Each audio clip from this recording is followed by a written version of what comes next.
Our great Mikado, virtuous... I think I was about 10 and we were taken to see the Mikado, which would have been a D'Oyly Carte production in the King's Theatre in Glasgow.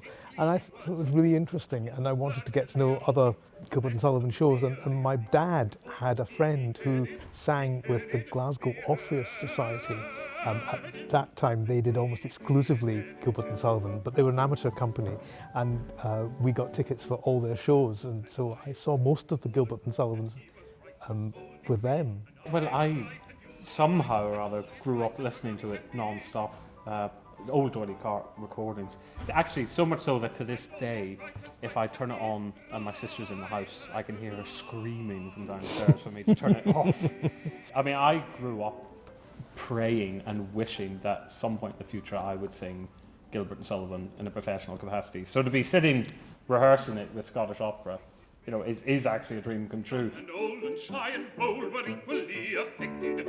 One of the things that I find interesting is Sullivan was a very good parodist. I don't think we give him enough credit, but he obviously knew Italian operas, Bellini, Donizetti, incredibly well.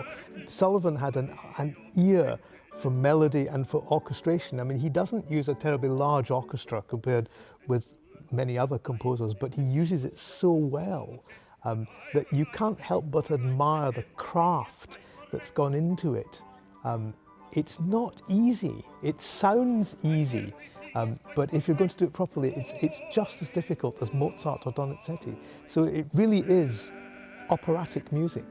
So if you like any sort of 19th century opera, you should find something that you will relate to in Gilbert and Sullivan. As a singer, I have to say, it is lovely to just have a nice tune that does what it's supposed to do.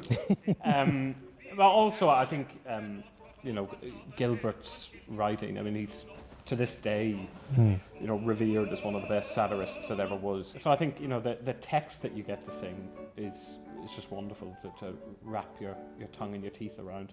But I think on a musical front, I agree with Derek. It's just a really good sing, with great tunes. There's that old story that Queen Victoria, when she saw the gondoliers, started tapping her feet at the regular royal queen. And I said, well, if it's good enough for Queen Victoria, it's good enough for the rest of us.